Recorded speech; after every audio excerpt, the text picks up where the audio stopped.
अमरावती जिल्हा मध्यवर्ती कोऑपरेटिव्ह सहकारी बँकेमध्ये ज्या प्रकारे माजी आमदार बच्चू कडू यांना अपात्र करण्याचे निर्णय घेण्यात आले, या संदर्भात जिल्हा बँकेचे संचालक हरिभाऊ मोहोळ आणि त्यांचे संचालक मंडळाने तक्रार केली होती. त्या तक्रारीनंतर 13 मे रोजी ही हा निर्णय घेण्यात आला की बच्चू कडू यांना हे अपात्र आहेत. त्यांना न्यायालयामध्ये दोषी असल्यामुळे त्यांना जे दोषारोप पत्र दाखल झालं होतं, न्यायालयाने त्याच्यामध्ये निर्णय घेतला होता. त्यांना म्हणजे सजा सुनावली होती. त्या संदर्भामध्ये निर्णय झाला होता. एकूणच हे निर्णय 13 तारखेला होते आणि 13 तारखेच्या नंतर आता कारवाई होत आहे. काय एकूणच हा विषय? तुम्हाला कल्पना असेलच, जी 13 मेची ऑर्डर आहे, त्या विभागीय सहनिबंधकाच्या ऑर्डरमध्ये कोणतीही ऑर्डर होत असताना पूर्ण संदर्भ दिला जात असतात. 31 जानेवारी 2025ला मी ते दाखल केलं होतं. मी आणि आमचे 11 संचालक आम्ही जिल्हा मध्यवर्ती सहकारी बँकेच्या 12 संचालकांनी मिळून ते दाखल केलं. पटलावर ते 3 फेब्रुवारीला घेण्यात आलं आणि त्यानंतर रिसनप्रमाणे आमची बाजू, बच्चू कडूंची बाजू, बँकेची बाजू याच्या सुनावण्या घेण्यात आल्या.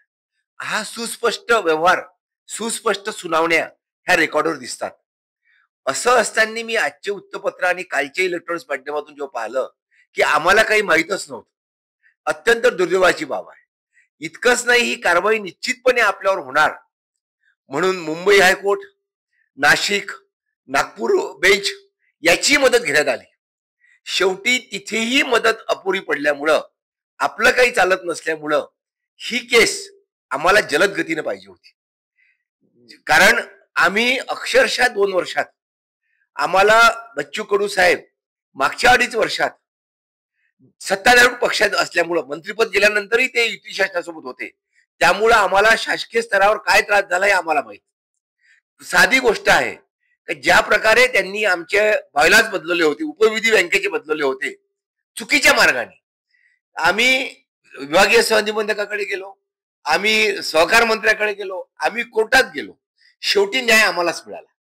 आताही त्यांचं जे काही चालू आहे, कागद बोलतात, आम्ही त्यांची वाट पाहून राहिलो. नंतर आम्ही हे सगळे कागदपत्र दोन्ही मीडियाच्या समोर ठेवणार आहोत. आम्ही वृत्तपत्रासमोरही ठेवणार आहोत आणि इलेक्ट्रॉनिक्स मीडिया समोरही म्हणणार.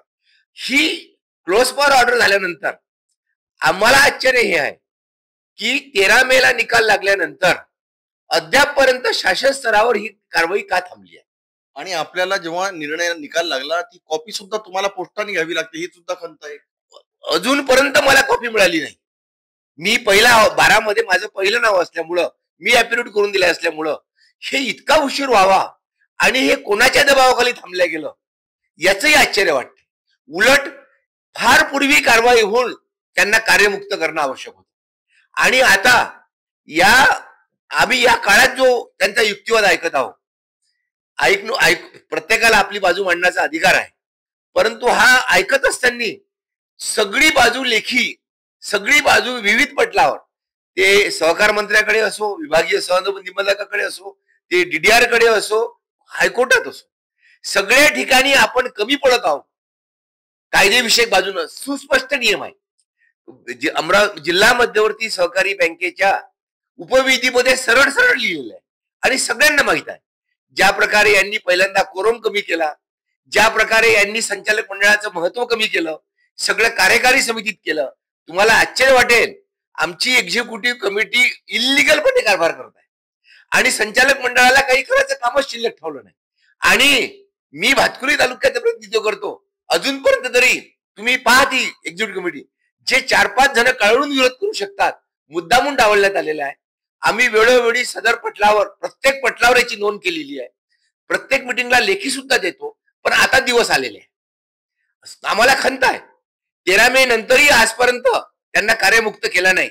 पण भविष्यात तुम्हाला सांगतो, जे चुकीचं केलं त्याची शिक्षा निश्चितपणे भोगावी लागणार आहे.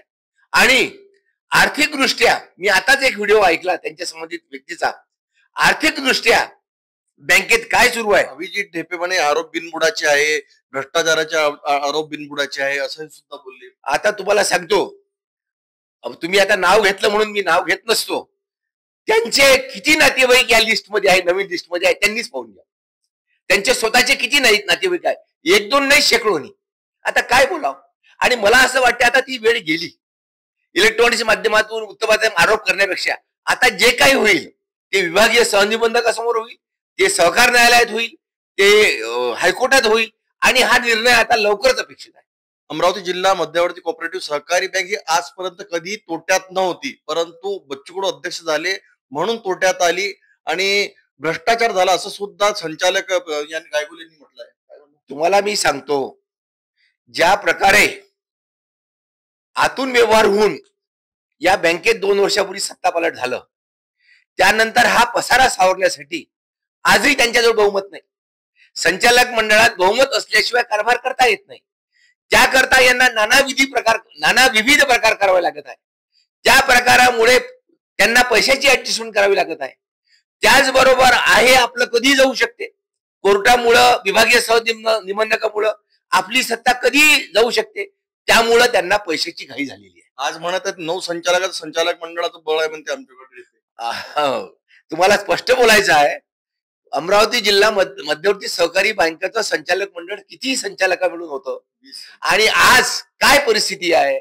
इतकंच नाही, जे खुलासा करतात त्यांच्यावर सुद्धा कोणत्या केसेस चालू आहे हे तुम्हाला 2-4 दिवसात कळेल. इतकंच नाही, जे खुलासा करतात त्यांच्यावर सुद्धा कोणत्या केसेस चालू आहे हे तुम्हाला 2-4 दिवसात कळेलच. त्यांच्यावर सुद्धा चौकशा सुरू आहे की नाहीये. मला एका जणाचं परवाच्या दिवशी फार नवल वाटलं.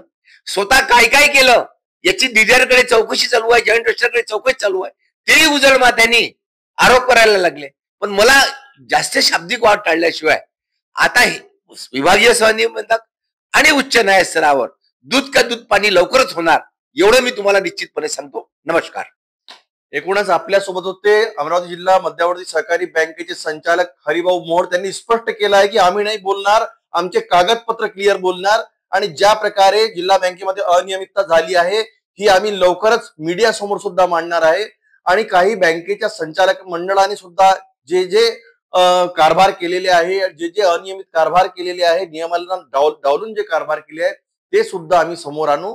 आणि 13 मेला हे विभागीय आयुक्ताचा निर्णय येते आणि त्यानंतर आज म्हणजे कालच्या तारीखमध्ये अपात्र होतात बच्चू कडू. इतका वेळ हा कुठेतरी प्रशासनावर जो दबाव होता अशी सुद्धा त्यांनी आरोप लावलेली आहे. पण एकूणच यामध्ये आता बच्चू कडू यांची भूमिका काय याच्याकडे सुद्धा सर्वांचे लक्ष लागले आहे. परंतु एकूणच सहकार पॅनल आता एकजूट झालेला आहे. नवीन अध्यक्ष पदावर कुणाची वर्णी लागणार हे सुद्धा महत्वाचे आहे. येणाऱ्या काळात या सहकार क्षेत्रामध्ये ज्या प्रकारे राजकीय उलाढाल होत आहे, कोणाचं पारडं भारी होते, कोणाचं पारडं हलकं होते, यावर आता लक्ष जनतेचं आहे.